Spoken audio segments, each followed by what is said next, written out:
E aí galera, então vamos continuar com a resolução da prova de Física da URGS de 2014. Então questão 2. Um móvel percorre uma trajetória fechada, representada na figura abaixo, no sentido anti-horário. Ao passar pela posição P, o móvel está freando. Assinale a alternativa que melhor indica nessa posição a orientação do vetor aceleração total do móvel. Então vamos interpretar aqui a questão. Ele me dá o movimento de um móvel e ele quer saber qual é a aceleração total, qual é o vetor, a orientação do vetor de aceleração total nesse móvel, nesse ponto P, quando ele está passando. Então, uma parte importante é que ele está se movendo no sentido anti-horário, ou seja, o que significa? Ele está fazendo um movimento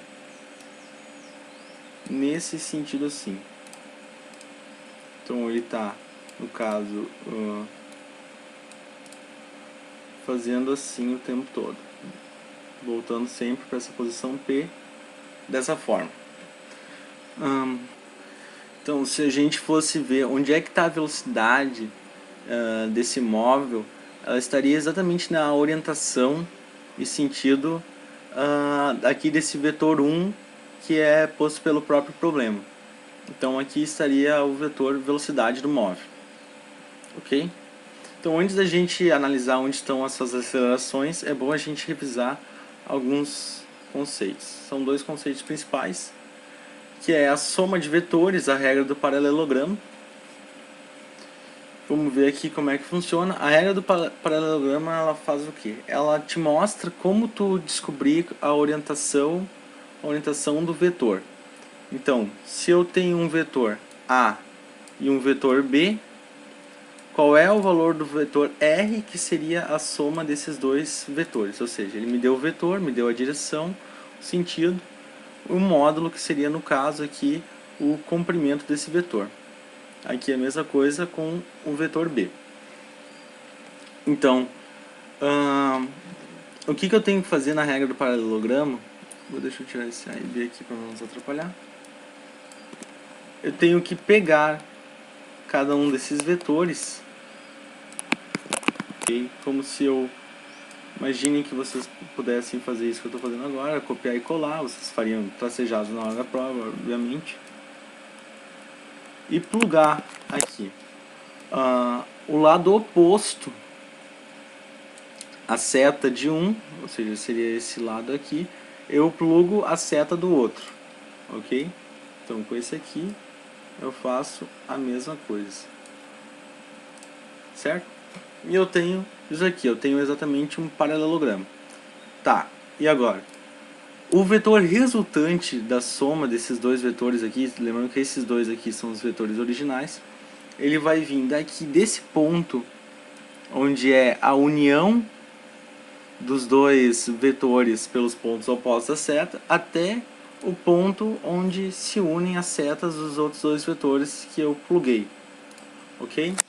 E daí onde é que vai a seta que indica o sentido do vetor? Vai exatamente onde a seta se encontra, ou seja, seta com seta, quem não tem seta fica sem seta, ok? Aqui seria o ponto sem seta, esse aqui é o ponto com setas, ou seja, esse aqui seria o vetor resultante.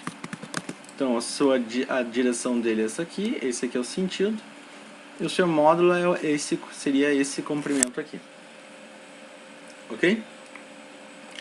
Agora, variações da velocidade.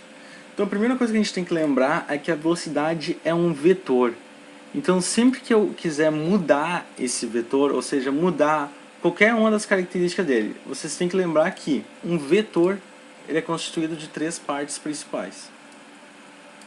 Um vetor ele é sempre constituído por módulo, que seria a sua intensidade, o comprimento do vetor em si, direção e sentido.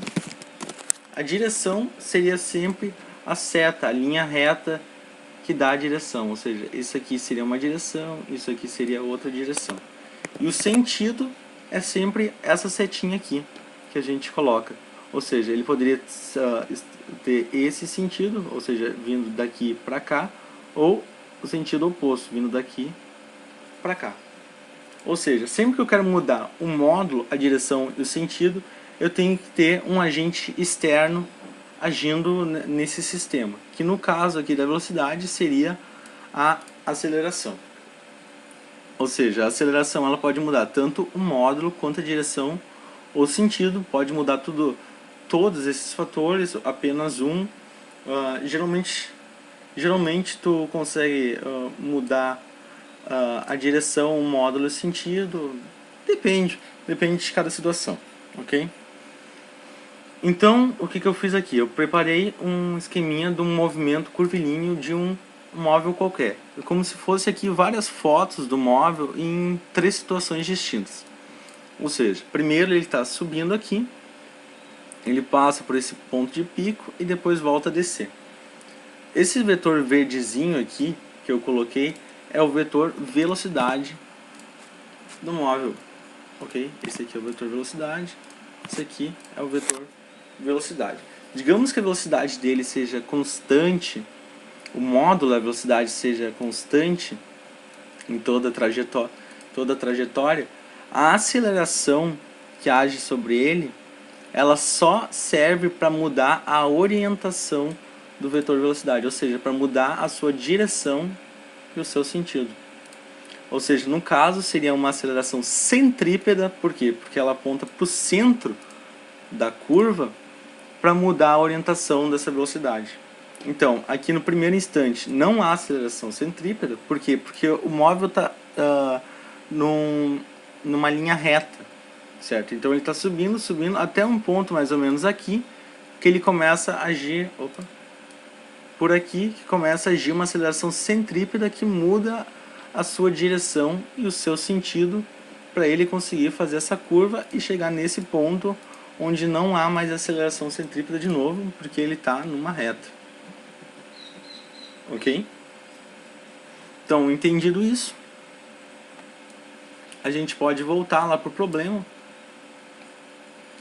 e a gente precisa saber quais são as acelerações que estão atuando sobre esse móvel, sabendo que a aceleração também é um vetor, assim como a velocidade. Então, como ele está se movendo no sentido anti-horário, eu já expliquei que a velocidade tem a mesma orientação e sentido desse vetor 1, nesse ponto. Por quê? Porque a velocidade sempre tange a curva a qual o móvel está se movendo. Ou seja, o que é tangir? Se eu tenho um círculo assim, uma reta tangente a esse círculo é uma reta que toca apenas um ponto desse círculo. Okay? Isso seria uma reta tangente, e nesse caso a reta tangente estaria com essa orientação da velocidade, por causa que é esse ponto específico. Então, se ele está freando, tem que agir uma aceleração de mesma direção, porém sentido contrário à da velocidade. E a única que me dá essa opção é o 5, ou seja, aqui estaria a aceleração de freagem. E mais, já que ele está numa curva, ou seja, ele está fazendo uma curva, tem que agir também uma aceleração centrípeta, ou seja, que aponta para o centro da curva em questão que ele está se movimentando, para que ele consiga mudar de orientação o vetor velocidade. Por quê? Porque nesse ponto aqui, digamos que depois ele fosse estar nesse ponto aqui, ele teria uma orientação de velocidade para cá, certo? Que seria diferente dessa orientação aqui. Então, para isso tem que haver uma aceleração centrípeta. Ok? Agora, já que são só essas duas acelerações que estão envolvidas nesse problema, eu tenho que saber qual é a aceleração total, ou seja, a soma desses dois vetores de aceleração aqui. Então, usando a regra do paralelogramo, eu faço os tracejados aqui, de mesmo comprimento que os outros dois vetores, e traço desse ponto até lá um vetor com essa orientação, e vocês notem que dá exatamente o vetor de orientação 4, ou seja, ele quer saber qual é a alternativa que melhor indica nessa posição a orientação do vetor de aceleração total. Então seria nesse caso 4, o vetor 4, letra D, certo? Então é isso, galera. Se gostarem, deem joinha, compartilhem nas redes sociais. Não se esqueçam de se inscrever no canal. Dicas, sugestões, dúvidas, deixem tudo nos comentários. Valeu, até a próxima.